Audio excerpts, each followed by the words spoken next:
Hello, third graders. Today we're on Unit 2 still, and we are going to be adding a learning target. So we've been working on these learning targets, and today we're going to work on this learning target. I can identify the key features of a personal narrative. All right, so let's look here. These are examples of personal narratives. Personal means you're telling a story yourself. Narrative is a story. So it's a story told by a person. Typically, it's about their life or what they go through. Um, so these are all examples of personal narrative stories. If you have not read this one, it is on Storyline Online and it is fabulous. All right, so you are going to need your packet, and in your packet, you are going to find this page right here. Now, I'm just going to read you these. I know yours is blank. You do not have to fill out all these. We'll just read these together so you know. It says, a personal narrative focuses on one particular incident in the author's life. So it doesn't focus on their whole life. It's just one thing that they did. Maybe it's a vacation they took, or maybe it was a day they went sledding. Okay. A personal narrative includes specific details, the time and the place, and who was there, who are the people involved. Okay. A personal narrative may be just a few paragraphs, or it can be several pages in length. It depends how the writer wants to present their story. A personal narrative includes the author's thoughts and feelings as well as the actual events. So if I was telling the story about the day that I went sledding or tubing, I would tell you how I was feeling when I was doing that event.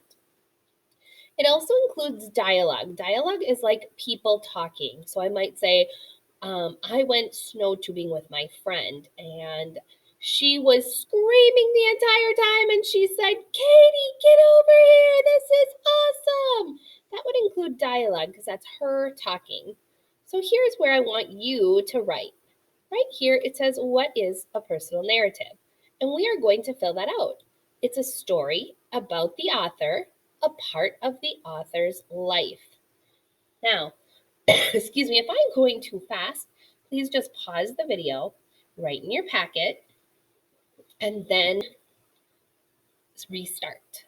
What is the purpose of a personal narrative? A personal narrative's purpose is so others can learn about the author, so we can get a feel for what the author is going through in their life. Okay? How do you read personal narratives? Well, just like any other story, you want to slowly read it, stop, and use our skills to think about the author, visualize what's going on, and ask ourselves questions. Would I feel that same way? I could make connections to the story. I could think about if I ever done that, did I feel the same way? So we always want to be making connections to stories and thinking as we're reading. Who writes personal narratives? Anybody that wants to. You could write a personal narrative, a story about what you did. Okay, so that is what a personal narrative is. So now what we're going to do is in your packet, we're going to read an example of a personal narrative. The personal narrative we're going to read today is called Stage Fright. So remember, we always stop and think, fright means scared. Somebody who's scared to go on a stage, maybe. Okay, so let's read. This author is using the word I. So this story is told in first person. I stood behind the closed curtains before the show started and peeked into the auditorium. The whole school was there. My parents sat in the front row. My legs shook with fright. Oh, I've had that happen before. Think about your connection. Have you been nervous to go in front of people before? My throat was dry. I could not remember my lines. How was I going to act my part in the play? A hand grabbed my shoulder and I jumped. Maria laughed when she saw my surprise.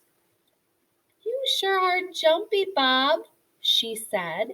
This is the type of dialogue. This is what Maria is saying to Bob, who is the author. I'm afraid to go on stage, Maria. What if I trip and fall? I can't remember my lines. Calm down, Maria said. You have stage fright. I know a trick that will help you calm down. Just pretend that everyone in the audience is wearing a funny hat. She hugged me. Her kindness made me feel better, and when the curtain opened, I walked onto stage. I looked out at the crowd and remembered Maria's words. I pretended my parents wore clown hats. I pretended my teacher wore a feather hat. The crowd looked silly in hats. It was funny. I lost my stage fright. Friends, Romans, countrymen, lend me your ears, I said boldly to the audience. So these were his lines in the play. Notice that these are called quotation marks. These are when people are talking. Here's Maria talking. She's talking to Bob, telling Bob to calm down. Remember, we call that dialogue. Okay? Here we get how Bob was feeling. He was feeling glad that she showed him kindness. All right, so this is a good example of a personal narrative or a story that's told by somebody. So, what I want you to do today is think about something that you've done and think about writing a story about that experience. Okay, have a good day. Remember to get your reading done today.